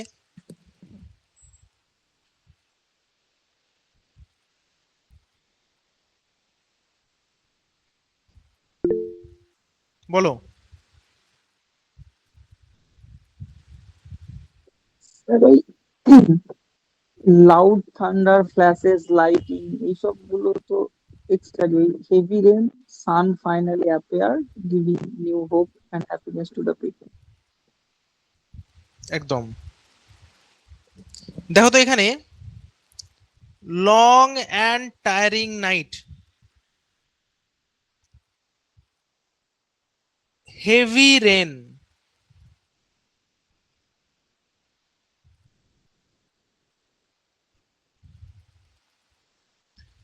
এই কটা জিনিস দেখো তো এক্সট্রা মনে হচ্ছে না? এই কটা জিনিস যদি বাদ দিয়ে দিই তাহলে মূল যে ভাব সেটা কি বদলে যাবে? দেখো তো, একবার চেক করো তো।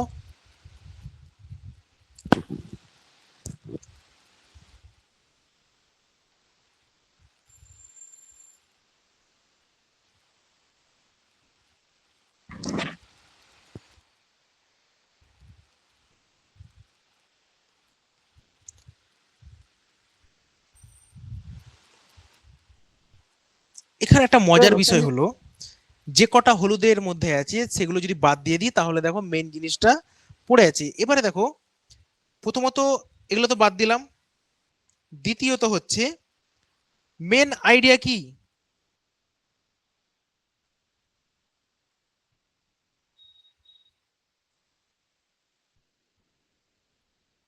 এখানে যে মেন আইডিয়া সেটা হলো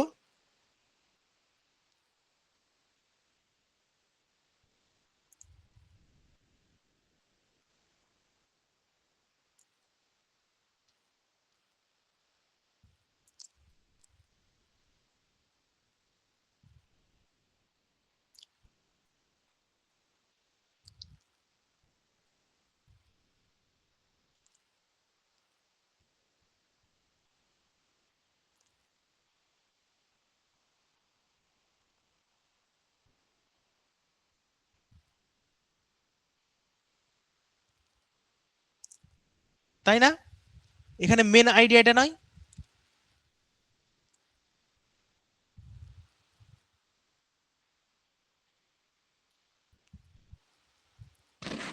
তারপরে দেখো আরেকটা জিনিস, দেখো ইম্পর্টেন্ট জিনিস। এবারে সারমর্ম যখন করতে যাব তখন এক্সট্রা অ্যাডজেক্টিভ, কি বললাম? এক্সট্রা অ্যাডজেক্টিভস কি কি আছে? এক্সট্রা অ্যাডজেক্টিভস লং,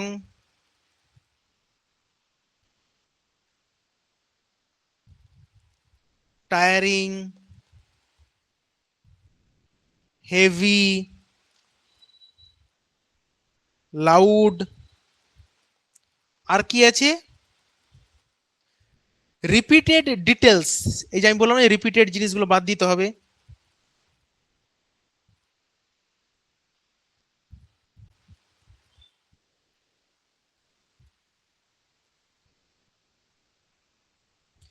সেগুলো কি, দেখো, এই যে রেন, থান্ডার, এগুলো সব একই জিনিস না? লাইটনিং সব একই সাথে যুক্ত তো।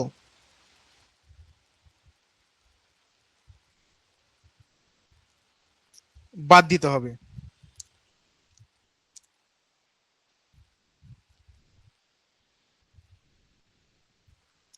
এবার দেখো এটা পুরো প্যাসেজটা কি ছিল, 10-30টা শব্দের মধ্যে ছিল, এবার এটাকে আমি 10টা শব্দে নিয়ে যাব।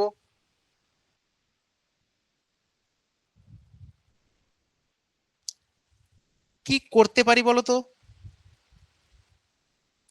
কেউ একজন ট্রাই করবে বলার, এটাকে 10টা শব্দে লিখার, বলো।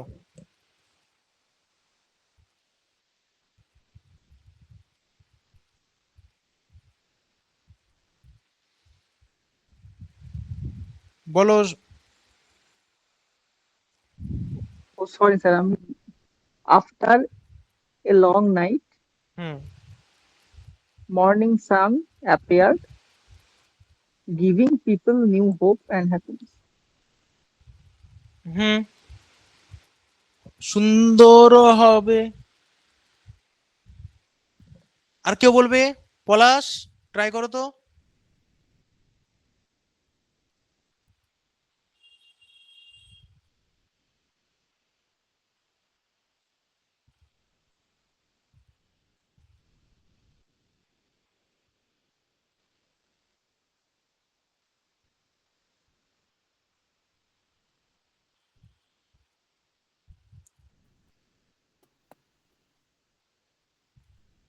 The morning sun হুম।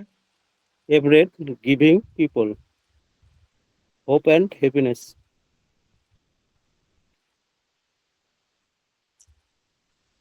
আমির, চেষ্টা করো।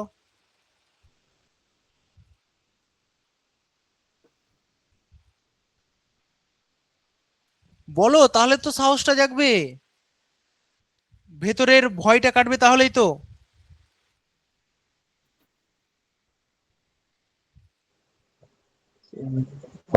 After a rainy night, uh, morning sun finally appeared, giving people new hope and happiness.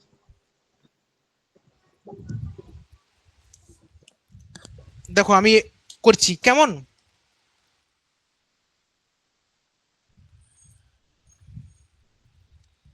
উত্তর দিচ্ছি এবারে।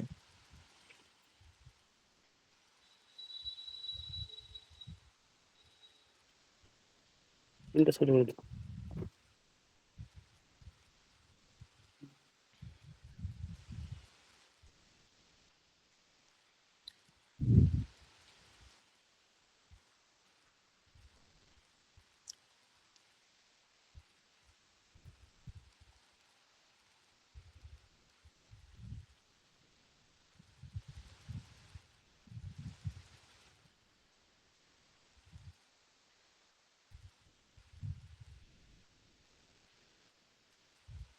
দেখো তো এটা করতে পারবো কিনা।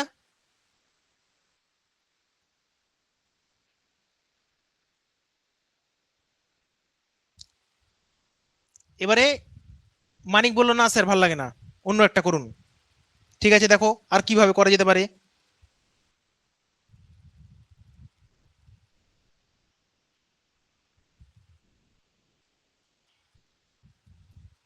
ওখানে লং নাইট ছিল, তুমি কি করলে বলেছেন লং নাইট মানেই তো হচ্ছে ডার্ক নাইট। হ্যাঁ, দেওয়া যাবে, আরো ভালো হবে বরঞ্চ অন্য তুমি যে শব্দ ব্যবহার করো তাহলে।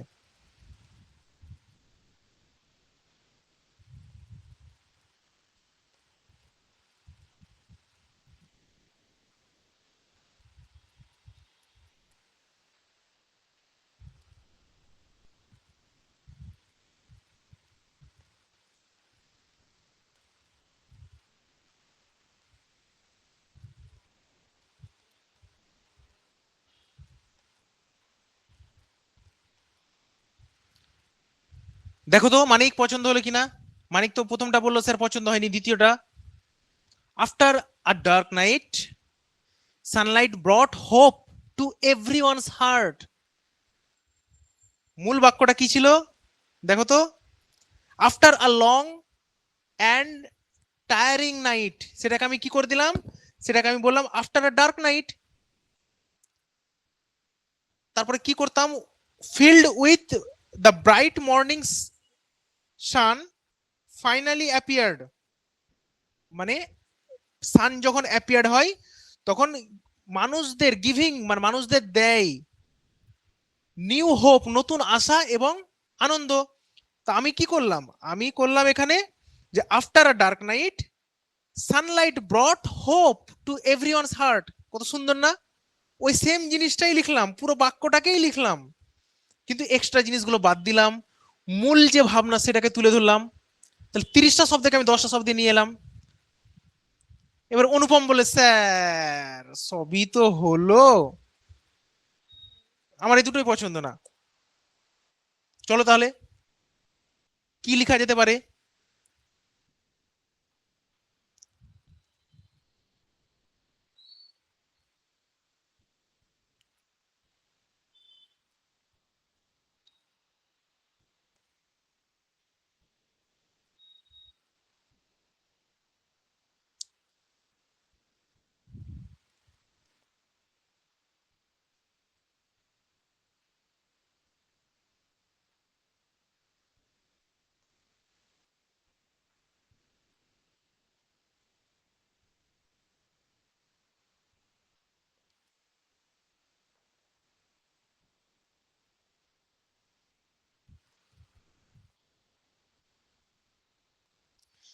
দেখো পছন্দ হলো, morning light finally came spreading happiness and inspiring new hope.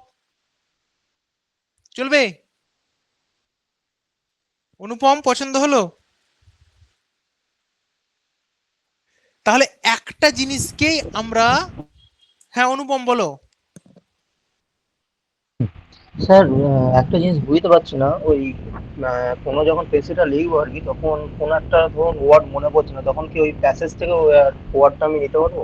হ্যাঁ, আচ্ছা মানে নিলে কোনো প্রবলেম হবে না তাই তো? না না কোনো সমস্যা হবে না, তবে কি বলতো, হুম, তুমি যদি হুম, নতুন কোনো শব্দ ব্যবহার করো তাহলে হুম, এতে ভালো হয় আর কি। হুম, কেমন, হ্যাঁ হ্যাঁ তুমি দেখো আমরা যে প্রেসিটা হ্যাঁ, নিয়েছি সেই প্রেসিটাতে একটুখানি খেয়াল করলে বুঝতে পারবে যে আমরা সেই শব্দগুলোই নিয়েছি আবার, হ্যাঁ কিন্তু নতুন হুম, মোডে লিখেছি, তাই না? আচ্ছা হুম ঠিক আছে। শিখতে পারলে তো? হ্যাঁ স্যার। সাহস লাগছে অনুপম? হ্যাঁ স্যার অনেক পারবো বলে মনে হচ্ছে। কি মনে হচ্ছে এখন? এখন মনে হচ্ছে পারবো। আরে পারবে পারবে, তোমরাই পারবে, দেখবে ডন হয়ে যাবে। বুঝতে পারলে তো? অবশ্যই। তারপরে দেখবে যে আমি তোমাদের গল্প বলেছিলাম না সেই কমলিকা দাসের কথা, ও বলতো স্যার প্রেসিডে সবচেয়ে মজা লাগে। কেন মজা লাগে? কারণ হচ্ছে প্রেসিতে কম লিখে বেশি নম্বর পাওয়া যায়। এই যে দেখো কটা, 30টা শব্দ ছিল, 10টা শব্দ তৈরি করে দিলে, মেন যে আইডিয়াটা সেটাকে তুলে ধরলে, দেখো এখানে তোমার যদি ডাব্লিউবিসিএস থাকে 40-এ 40, আর যদি তুমি অন্য পরীক্ষা দাও তাহলে তো ক্লার্কশিপে তো কেউ আটকাতে পারবে না। বুঝতে পারলে? আর কে কে চাইছো যে আর একটা হোক এরকম, কে কে চাইছো?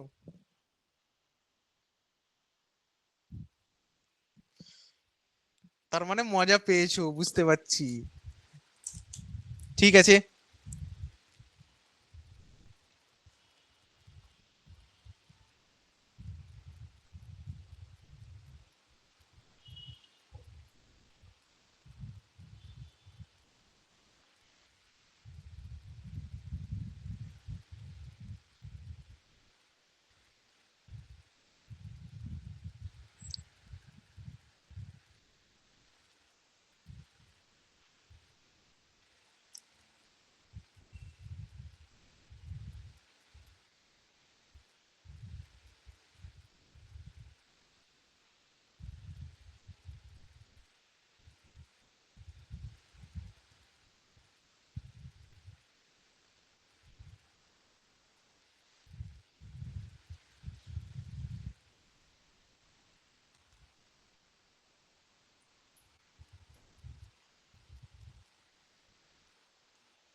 দেখো সবাই দেখতে পাচ্ছ কিনা, পড়ো সবাই, পড়ো এবং বোঝার চেষ্টা করো।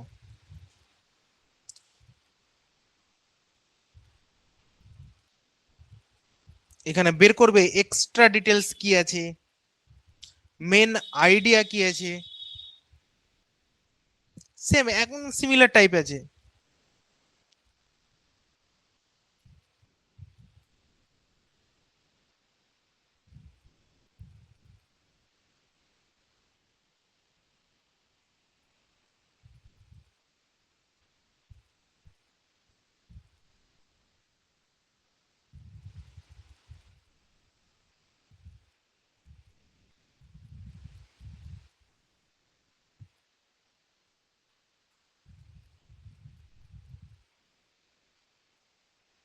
পড়া হয়েছে? যদি পড়া হয় তাহলে একদম লাইক করে দাও।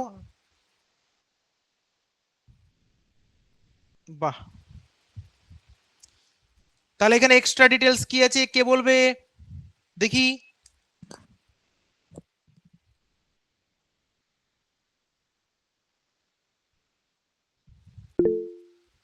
বলো।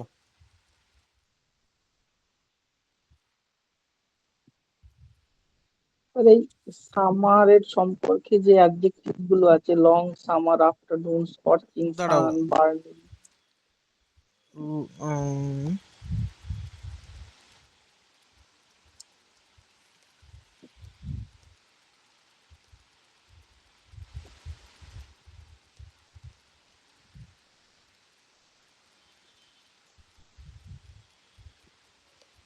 কি দেখো হচ্ছে না, যাই হোক লং সামার আর কি আছে? afternoon, scorching sun was burning, dry fields, people looking for say, the sudden shower, brought sudden shower, এইটুকু আমার মনে হয় যে মানে বেশি আছে। Rain brought get relief and joy, এইটুকু ঠিক আছে। After a long summer, when people when when people looking for safe, sudden shower, bot get relief and joy. আর কেউ?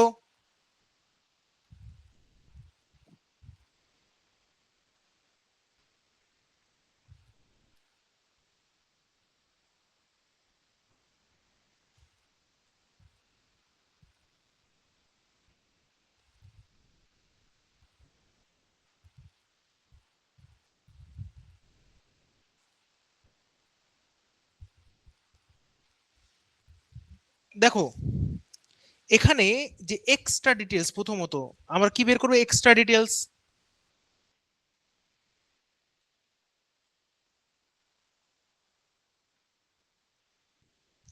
কি কি আছে স্যার? এখানে দেখো লং সামার,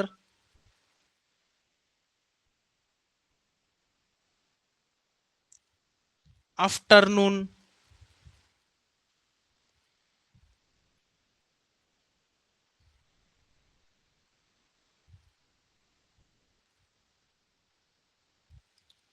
তারপরে স্কর্চিং সান, তাই না?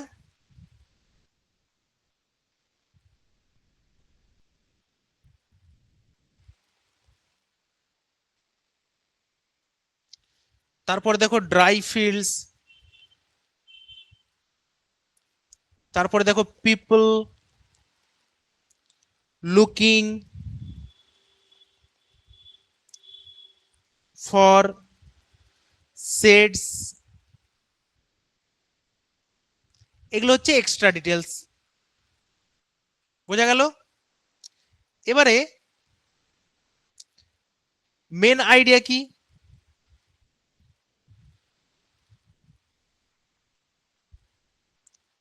মেন আইডিয়া কিছু নাই sir, sudden rain brought relief and জয়।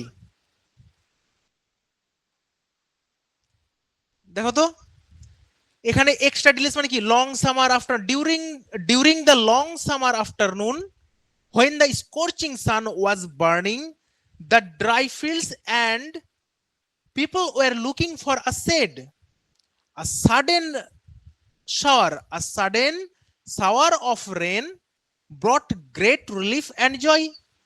এখানে দেখো বাকি যে ভনিতাগুলো দেওয়া আছে, একদম দীর্ঘ দুপুরের যে গ্রীষ্ম, ঠিক আছে, তারপর হচ্ছে পুড়িয়ে দেবে এরকম একটা মানে সূর্য, তারপর হচ্ছে যে ড্রাই ফিল্ডস শুকনো মাঠ, তারপরে মানুষজন কি করছে, খোঁজাখুঁজির চেষ্টা করছে কিসের জন্য, একটা শেডের জন্য বা ছায়ার জন্য। তো এগুলো তো মানে এক্সট্রা জিনিস বলেছে তাই না পুরো ঘটনাটার। আমাদের কি কাজ, মেন আইডিয়াটা বের করা। তাহলে এখানকার মেন আইডিয়াটা কি হলো, যে হঠাৎ বৃষ্টি মানুষের মনে আনন্দ আর মানুষকে রিলিফ দিয়েছিল আর আনন্দ, বাকিগুলো তো আনইম্পর্টেন্ট তাই না। এবারে আমরা যখন করব তখন কি করতে পারি, সারমর্মটা মানে প্রেসিসটা কি হবে।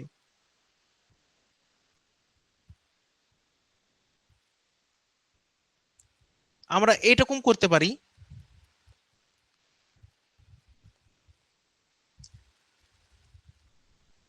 a sudden rain shower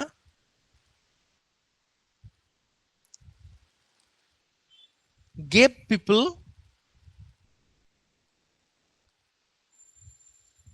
great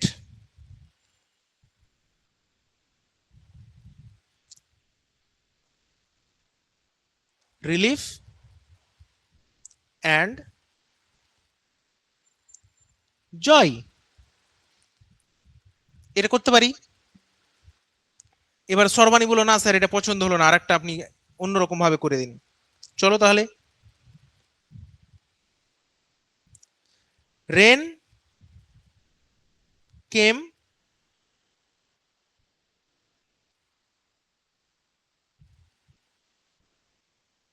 unexpectedly and filled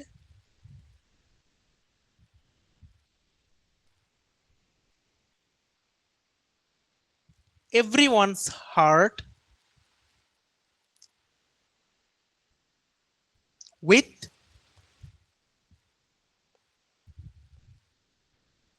happiness।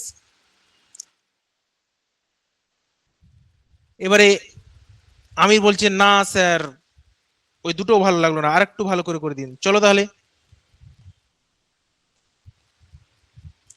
After heat rain arrived suddenly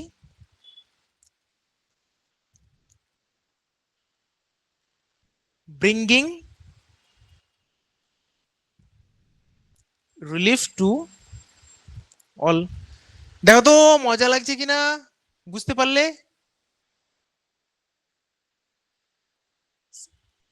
সাহস লাগছে, এবারে হবে, অবশ্যই কাজ দেবো, কেন দেবো না।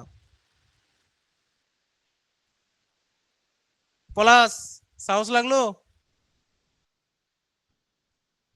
তাহলে? স্যার মেসেজ বক্সে লিখেছি, দেখবেন তো। কি বললে?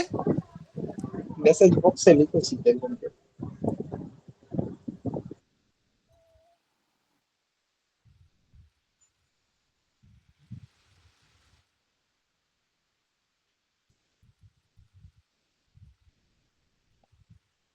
আরে আমির, ওখানে স্কোরচিং সান ওটা তো বাদ দিতে বলেছিলাম না, বাদ দিতে বললাম না।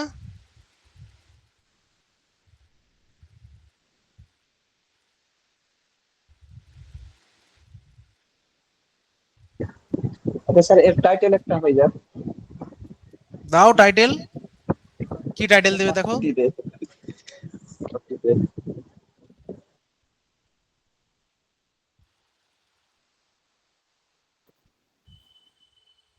হঠাৎ বৃষ্টি, সাডেন রেন।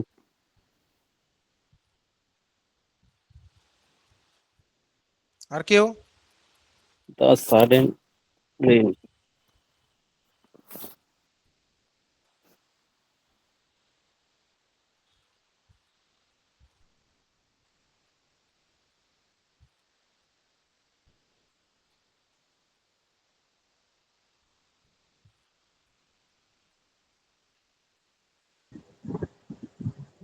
উড়ন্ত রথ হঠাৎ বৃষ্টি। এরকম।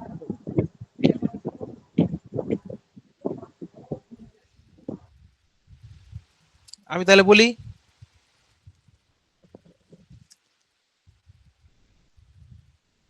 টাইটেল মিলাবে, হ্যাঁ, যে হচ্ছে কিনা।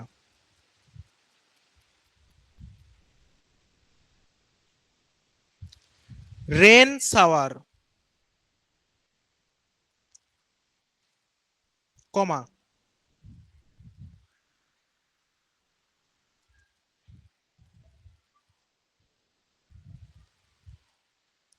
এন্ডলেস হ্যাপিনেস হবে।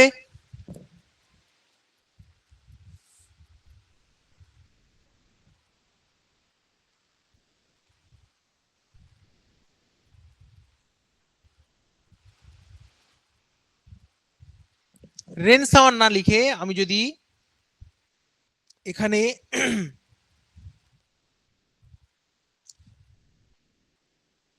সাডেন শাওয়ার দিই, তাহলে সবচেয়ে ভালো হবে। এবার আমির বললো স্যার এটা আমার পছন্দ নয়, আমার মতো করে একটা লিখে দিন। চলো তাহলে আমিরের মতো করে একটা লিখে দিই।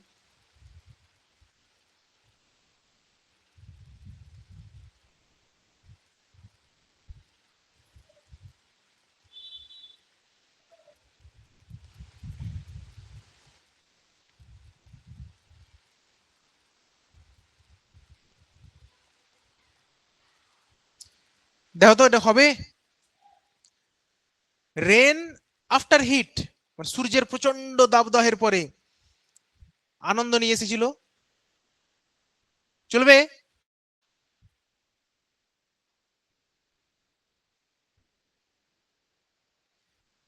এবারে পলাশ বলছে স্যার আমার মতো করে একটা লিখে দিন। তো চলো এবার পলাশের মতো করে লিখে দিই।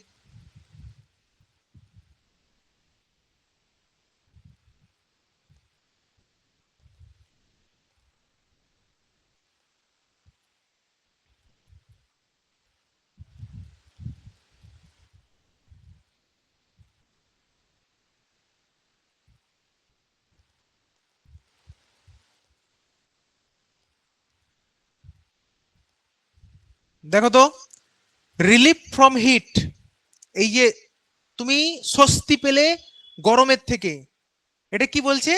দ্য গিফট অফ রেন, বৃষ্টির এটা উপহার তোমাকে, এই যে স্বস্তিটা।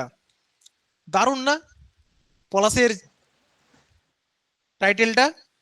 কি বলছে? রিলিফ ফ্রম হিট, স্বস্তি তাপ থেকে। এটা কে কি বলছে? The heat, the gift of rain. ব্যাপক, পরীক্ষক এমনিতে তোমাকে 5-5 দিয়ে দিবে টাইটেলে। এবারে সর্বাণী বলছে না স্যার আমার মতো করে একটা দিন। চলো সর্বাণীর মতো করে দিই।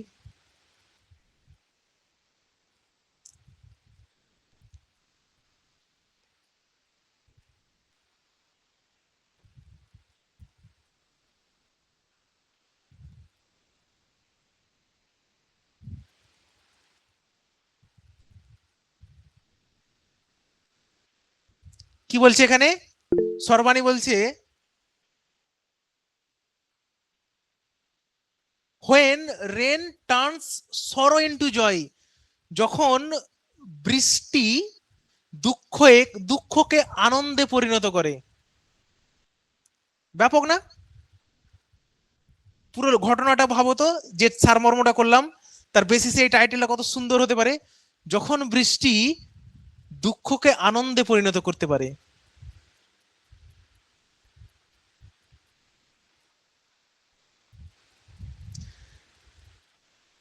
এবারে মানিক বলল স্যার আমার মতো করে একটা দিন। এবার লাস্ট কিন্তু টাইটেল, ঠিক আছে, অনেকটা টাইম হয়ে গেছে, আর কেউ আবদার করবে না, মানিকের আবদারটা আমি মেনে নিলাম।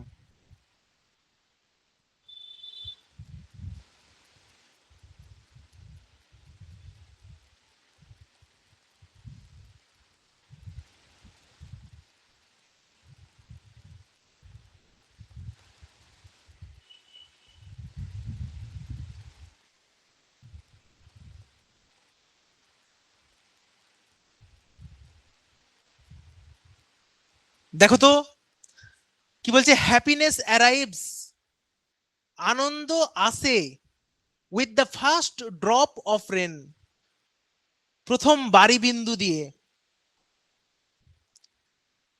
মানিকের পছন্দ হলো?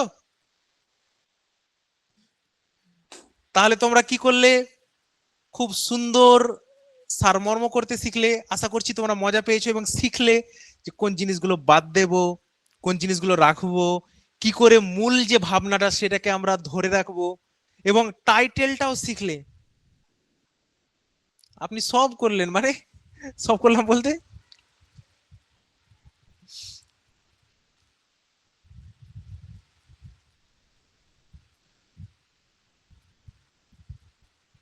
না, দেখো ব্যাপারটা হচ্ছে তোমরা তো পারবে। এবারে তুমি বলো তো যে আমি এই যে তোমাদের করে দেখালাম, তোমাদের মধ্যে আমি যদি না দেখাই, তোমাদের মধ্যে দেখো তোমরা কখন কাজ দেবে, বা তুমি একটা ফোন বা একটা কোনো একটা গাড়ি কখন চলে, যখন তার মধ্যে পেট্রোল ঢোকায় তখন তো। একটা ফোনে যখন চার্জ থাকে তারপরে তো সে সার্ভিস দেয়। তো আমি যদি তোমাদের প্রথমে চার্জ না দিই তাহলে তোমরা কি করে সার্ভিস দেবে বলো তো? তো আমি তো তোমাদের মধ্যে ইনপুট করছি এখন। এবার ইনপুট যেই করা হয়ে যাবে তখন তোমাদের সিস্টেমে চলে আসবে, তোমার চার্জ হয়ে যাবে। ব্যাটারি যখন ফুললি চার্জ হয়ে যাবে তখন পরীক্ষাতে কি এমনিতেই তোমরা পারবে। তোমাদের মনে পড়ে যাবে, আচ্ছা রিজা স্যার এইভাবে তো করিয়েছিলেন, সুন্দর সুন্দর টাইটেল, এই যে সুন্দর সুন্দর টাইটেল গুলো তোমাদের মাথায় খেলবে না তখন। এরপরে যখন করতে যাবে তখন দেখো টাইটেল গুলো তোমাদের মাথাতে অটোমেটিক চলে আসে। এবার আমি করিয়ে করে যখন দেখিয়ে দিলাম তখন তুমি ভাবতে পারবে। তুমি ভাবো আমি 5 রকমের তোমাকে দেখালাম, আমি 50 রকমের তোমাকে দেখাতে পারবো সেম জিনিস দিয়ে, 50 রকম। তুমিও পারবে, শব্দ নিয়ে খেলবে। হ্যাঁ অনুপম বলো। স্যার বলছি টাইটেলটা পার্টিকুলার মানে মানে কোনো ওয়ার্ড লিমিট আছে যে এতগুলো ওয়ার্ডের মধ্যে আমার লিখতে হবে? না, পার্টিকুলার কোনো ওয়ার্ড লিমিট নেই, তবে কি বলতো যে 3 থেকে 4টে শব্দের মধ্যে লিখলে ওটা দেখতে ভালো লাগে। তুমি বলো যে তুমি 50টা শব্দের টাইটেল দেবে, তো এটা এটা কেমনই মানানসই, মানে এটা লাগছে। টাইটেল মানে কি, টাইটেল মানে তুমি যত ছোট টাইটেল দিতে পারবে তত তোমার ভালো, বুঝতে পারলে? কারণ দেখো তুমি মানে অনেক বড় টাইটেল দিলে, তুমি দেখো এখানে যে সবচেয়ে ছোট টাইটেল কি আছে, সবচেয়ে ছোট টাইটেল দেখো সাডেন সাওয়ার এন্ডলেস হ্যাপিনেস, সুন্দর টাইটেল। তারপরে দেখো ওয়েন রেন টার্নস সরো ইনটু জয়, এটা তো সব থেকে ভালো, মানে আই থিঙ্ক, মানে হোয়েন রেন টার্নস সরো ইনটু জয়, এইটা টাইটেলটা দেখো। তো তোমাকে তোমার ব্রেনও নেবে সঙ্গে সঙ্গে, মানে তোমার পড়তে অসুবিধে ভালো লাগবে, তাই না? বোঝা গেল অনুপম? হ্যাঁ স্যার। বেশ, তাহলে আজকে আমরা অনেক কিছু শিখলাম, ঠিক আছে? এবার আমি তোমাদের হোমওয়ার্ক দেব। তার আগে আমি বলে দিই যে আমাদের তোমরা পিকে দে সরকার বই বা অন্য কোনো বই থেকে করার চেষ্টা করবে। আজকে আমি যেভাবে শেখালাম সেটা তোমরা ধরার চেষ্টা করবে। ক্লিয়ার? আলটিমেটলি বাড়িতে প্র্যাকটিস করবে, কেমন? বোঝা গেল? Hello sir. তাহলে আজকে এই পর্যন্তই, দেখা হচ্ছে পরবর্তী ক্লাসে। তো চলো তাহলে আজকে good night and love you all.